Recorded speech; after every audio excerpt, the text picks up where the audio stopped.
Good morning, friends. It's Mr. Ham. It's National Poetry Month, and as such, I thought instead of a normal read aloud today that we might explore one of my favorite and one of the best children's poets who ever lived, Mr. Shel Silverstein. And on that note, I want to remind you that I am doing some poetry workshops tomorrow afternoon.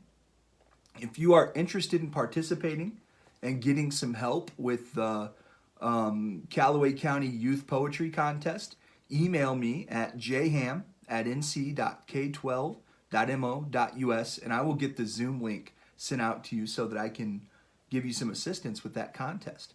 And so, on to Shel Silverstein, who is, as I said, one of my favorites. And what's really awesome about this is I am sharing with you somebody who my librarian shared with me when I was a kid as well, which I think is pretty cool. The first poem is called Ickle Me, Pickle Me, Tickle Me Too. Ickle me, pickle me, tickle me too. Went for a ride in a flying shoe. Hooray, what fun, it's time we flew, said Ickle me, pickle me, tickle me too. Now Ickle was captain and Pickle was crew, and Tickle served coffee and mulligan stew, as higher and higher and higher they flew. Ickle me, pickle me, tickle me too. Ickle me, pickle me, tickle me too, over the sun and beyond the blue. Hold on, stay in, I hope we do, cried Ickle me, pickle me, tickle me too. Ickle me, pickle me, tickle me too, never returned to the world they knew, and nobody knows what's happened to dear Ickle me, pickle me, tickle me too.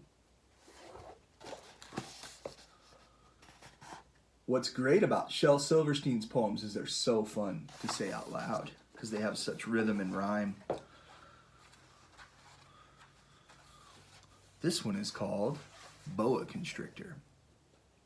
Oh, I'm being eaten by a boa constrictor, a boa constrictor, a boa constrictor.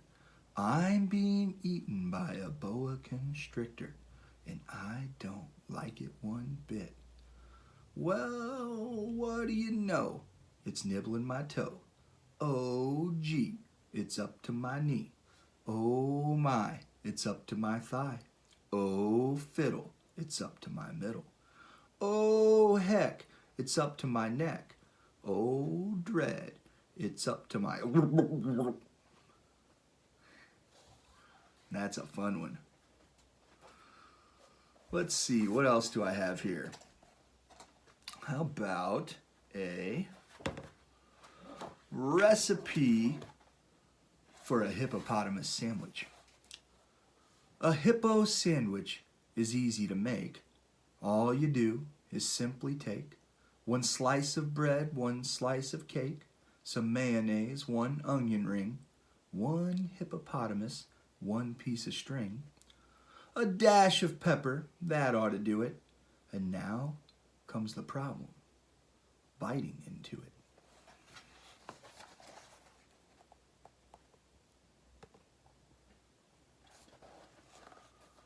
And I've got one more, maybe my favorite Shel Silverstein poem ever because it's so fun to read out loud.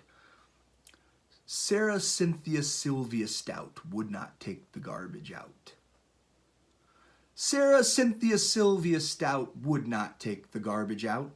She'd scour the pots and scrape the pans, candy the yams and spice the hams, and though her daddy would scream and shout, she simply would not take the garbage out.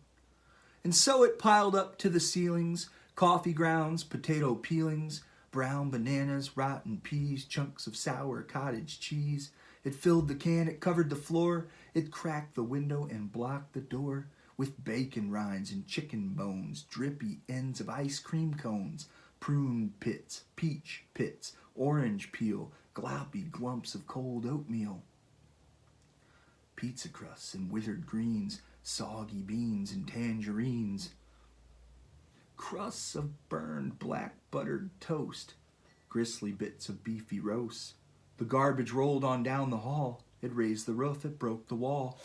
Greasy napkins, cookie crumbs, globs of gooey bubble gum, cellophane from green bologna, rubbery, blubbery macaroni, peanut butter caked and dry, curdled milk and crusts of pie, moldy melons, dried up mustard, eggshells mixed with lemon custard, cold French fries and rancid meat, yellow lumps of cream of wheat. At last, the garbage reached so high that finally it touched the sky, and all the neighbors moved away, and none of her friends would come out to play. And finally, Sarah Cynthia Stout said, "Okay, I'll take the garbage out." But then, of course, it was too late. The garbage reached across the state from New York to the Golden Gate, and there, in the garbage she did hate, poor Sarah met an awful fate that I cannot right now relate, because the hour is much too late. But children, remember Sarah Stout, and always take the garbage out. So that's Shel Silverstein, and I think you can see how awesome he is, and he also is a good illustration of how much fun that poetry can be. So I hope some of you guys will email me, and we can hang out tomorrow and get you guys writing some great poems for the contest. Otherwise, I look forward to being in touch with you again soon. See you later.